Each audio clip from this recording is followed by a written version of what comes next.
stardust scattered across my crystalline scales as I soared through the vast emptiness of the Orion Nebula. My name is Kraxxor, and I am the last of the celestial dragons.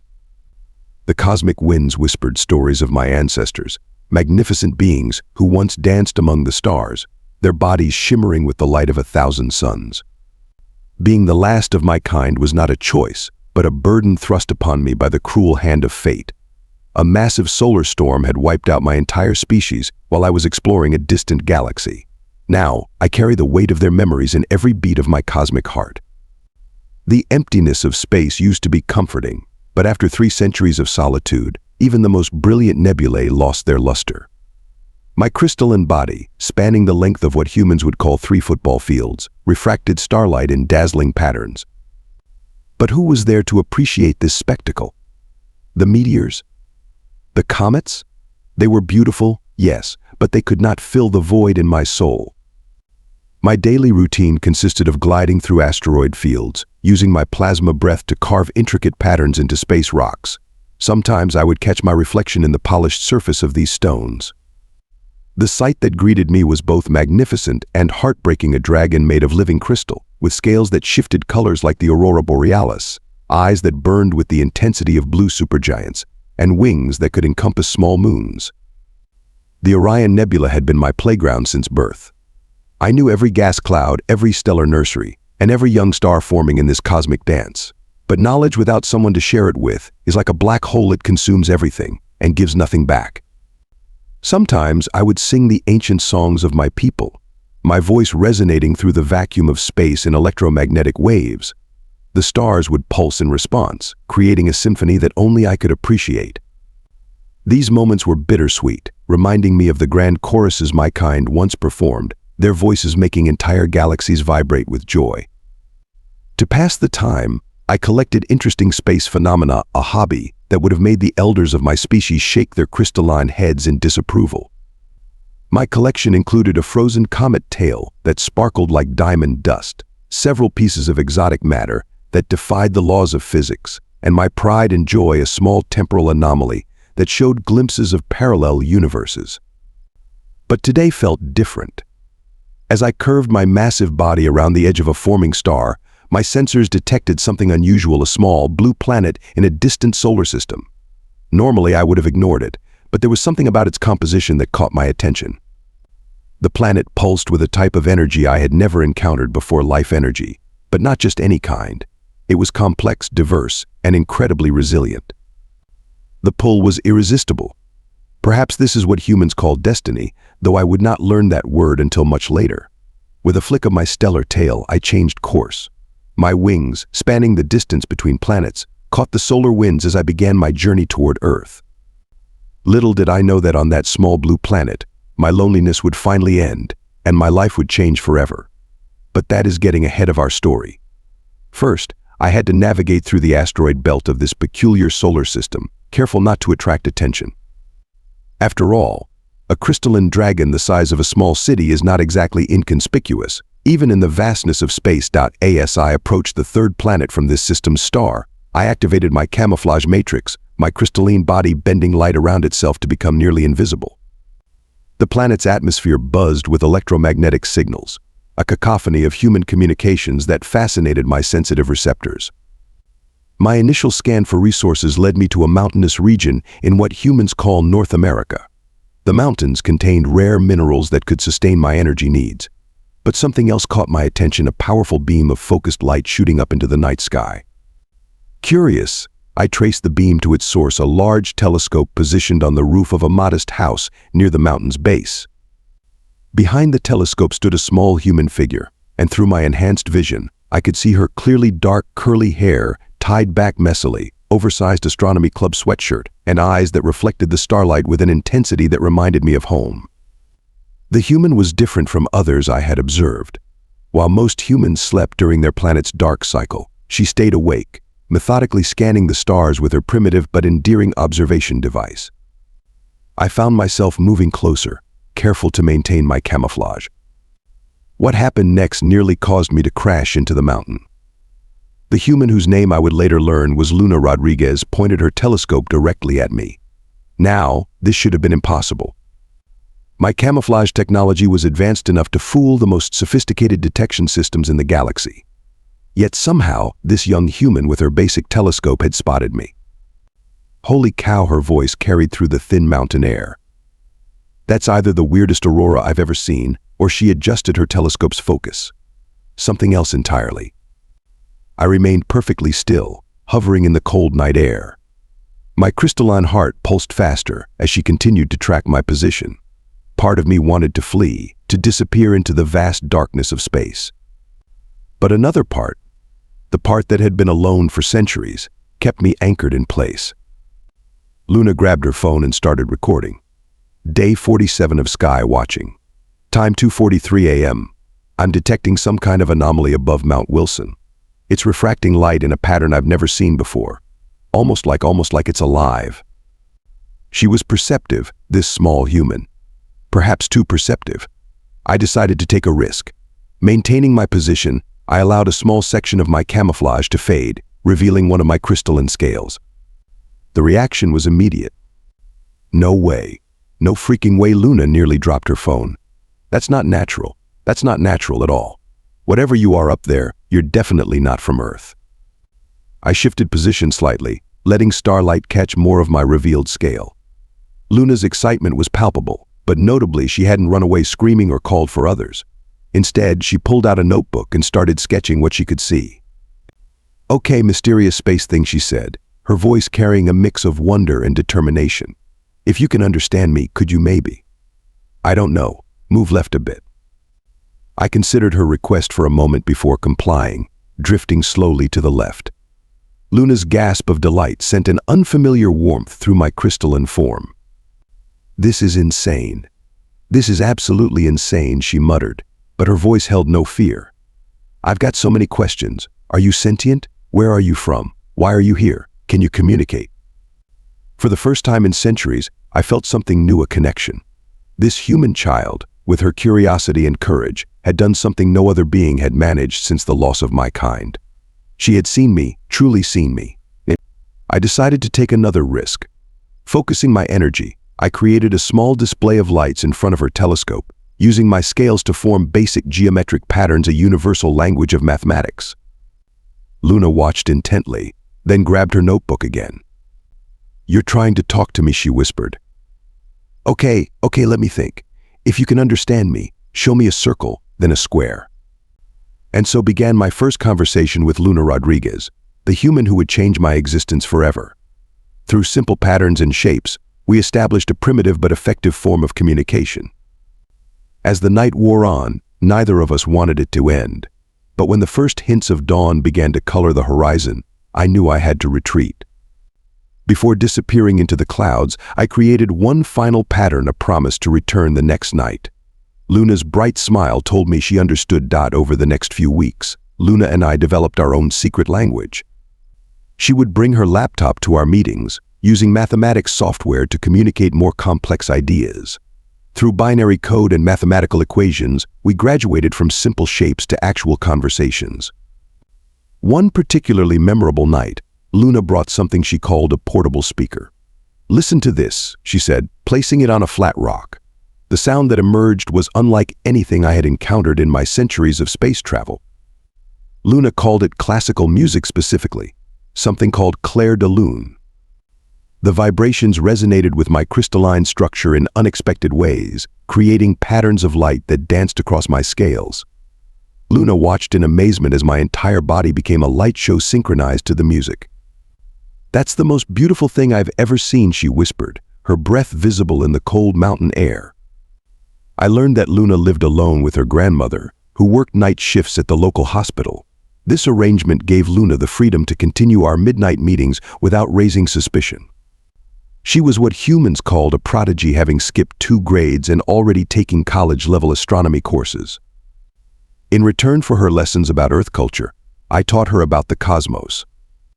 Using my ability to project images through my scales, I showed her things no human telescope could capture: the birth of stars in distant nebulae, the death dances of binary systems, and the spectacular light shows of colliding galaxies.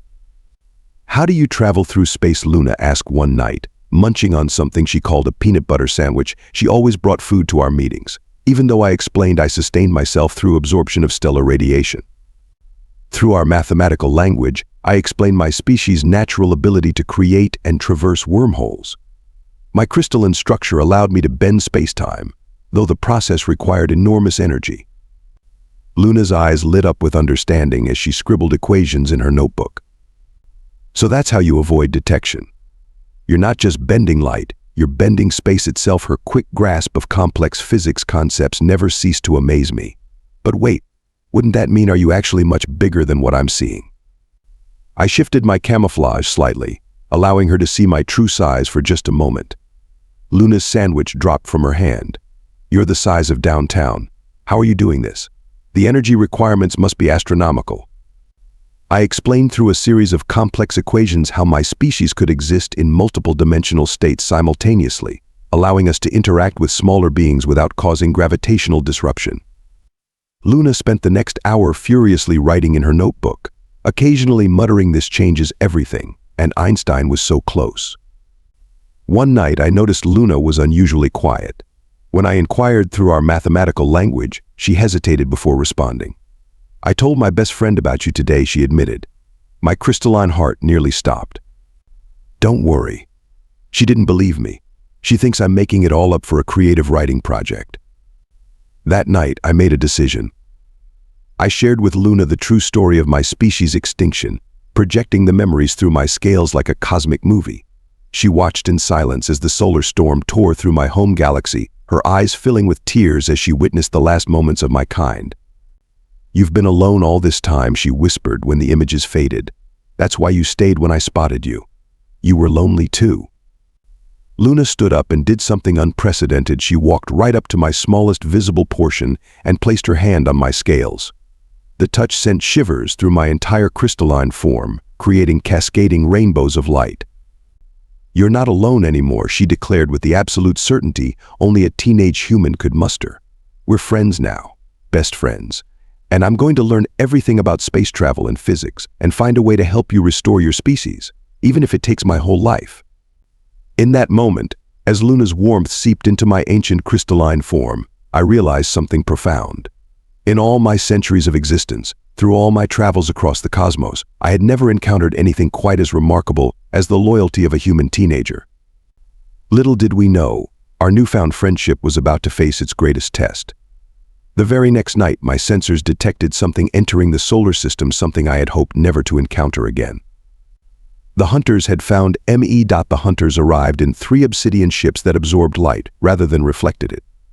My sensors recognized their energy signatures immediately, the Void Stalkers, notorious collectors of rare species across the galaxy.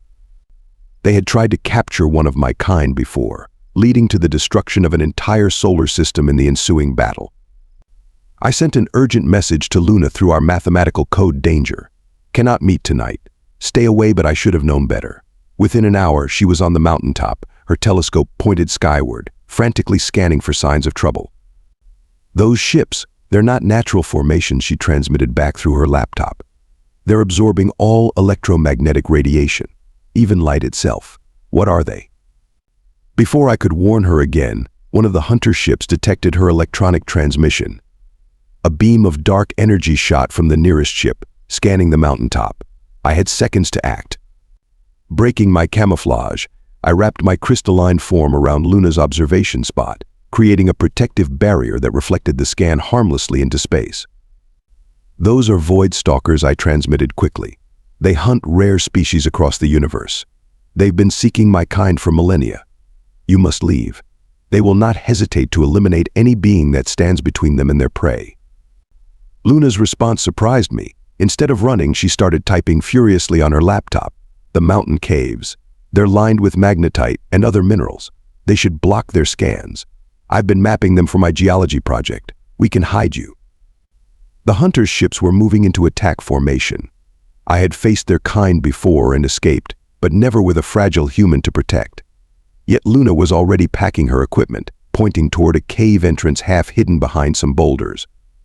The cave system goes deep into the mountain, she transmitted. Some of the caverns are massive. You can compress your form like you did when we first met, right? We just need to get you inside before they scan this area again." A warning shot from the nearest hunter ship vaporized a section of the mountaintop, turning rock into plasma instantly. Luna didn't even flinch. She was already running toward the cave entrance, waving for me to follow. I had two choices: flee into space, leading the hunters away, but losing the only friend I'd had in centuries, or trust this human child who had shown more courage in the face of danger than many advanced species I'd encountered.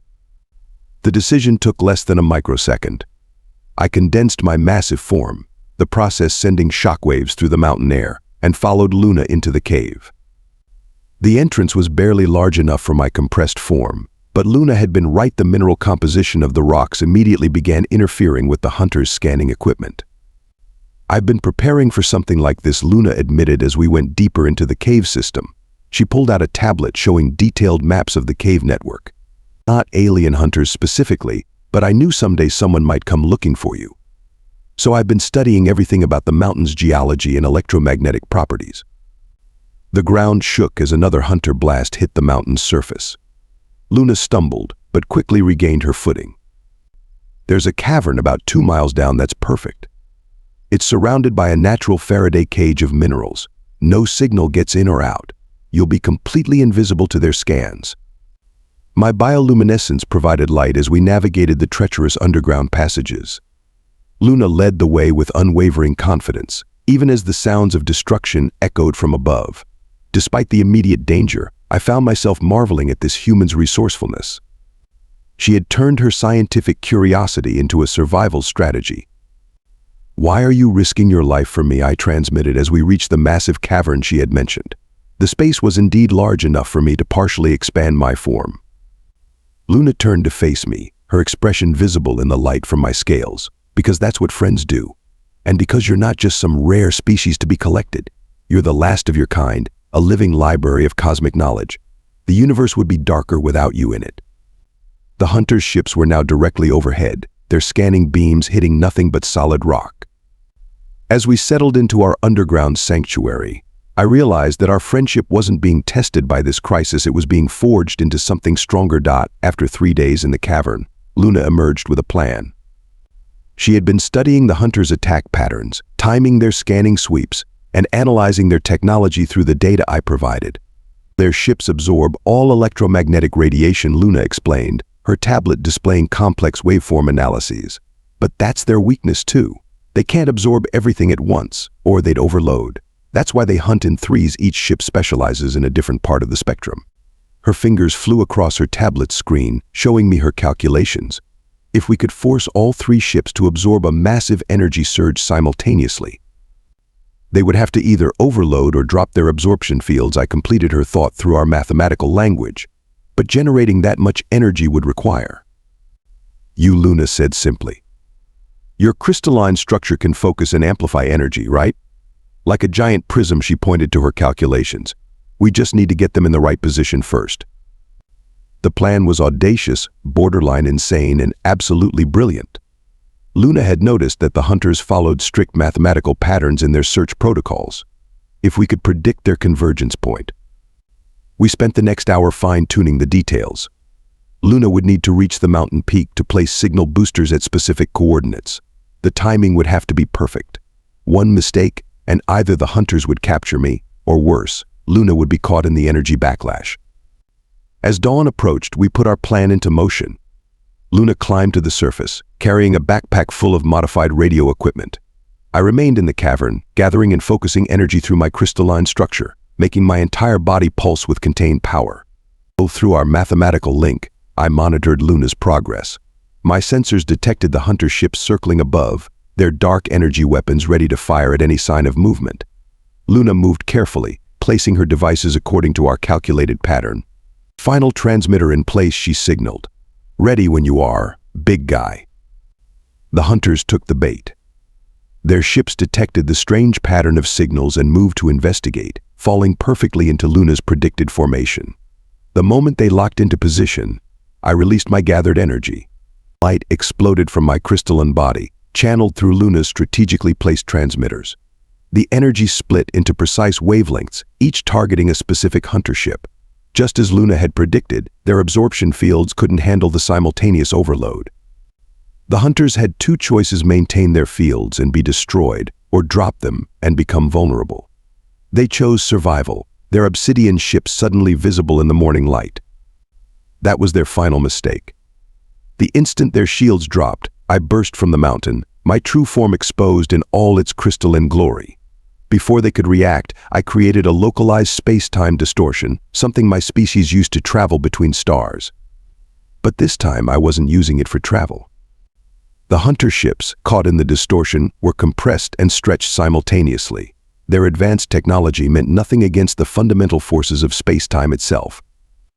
With a final burst of energy, I collapsed the distortion, sending the hunter's ships hurtling into deep space, scattered across thousands of light years. Luna stood on the mountaintop, hair whipping in the energy winds, a triumphant grin on her face. "That was the most amazing thing I've ever seen," she shouted. "You literally bent space-time. Do you know what this means for physics? For science? For..." Her voice trailed off as she noticed my crystalline form beginning to fade. The energy expenditure had been massive, nearly fatal. Luna's expression changed from triumph to concern in an instant. She ran toward me, hands outstretched, tears forming in her eyes. Luna's quick thinking saved my life. She had anticipated the energy drain and modified her radio equipment to act as energy capacitors. As I lay weakened on the mountaintop, her devices channeled Earth's natural electromagnetic field into my crystalline structure, providing just enough power to stabilize my form. "You're not going anywhere," she said firmly, monitoring my energy levels on her tablet. "Earth has plenty of electromagnetic energy to sustain you. Plus, those hunters might come back with friends. This planet needs a guardian." She was right, of course. The hunters would return eventually, perhaps with more ships, seeking other rare species on this remarkably diverse planet. Earth, with its countless life forms and complex ecosystem, would be an irresistible target. Through our mathematical language, I shared my decision. I would stay, becoming Earth's unseen protector. My ability to manipulate space-time and energy would serve as a defense against any cosmic threats. Luna's eyes lit up at this news. "We'll need a better communication system," she declared, already sketching new ideas in her notebook. "And I'll need to learn more about space-time physics. Good thing I'm starting college next year. Quantum mechanics, here I come." Over the following months, Luna and I developed a sophisticated network of monitoring stations disguised as ordinary astronomical equipment. She introduced me to her grandmother, who took the news of an alien crystal dragon with remarkable calmness, simply saying, "That explains the electric bill." Luna's research into my species and our technology led her to breakthrough discoveries in quantum physics. By the time she graduated high school early, she had already written several groundbreaking papers, carefully obscuring their true inspiration. I found my purpose again among the humans. During the day, I remained invisible, dispersed through the upper atmosphere, monitoring for any signs of hostile activity. At night, Luna and I continued our meetings, sharing knowledge, music, and stories. I was no longer the last of my kind, alone in the cosmos. I had found something different but equally precious: a family. And as Luna says, with a smile that still amazes me, the best families are the ones we choose for ourselves.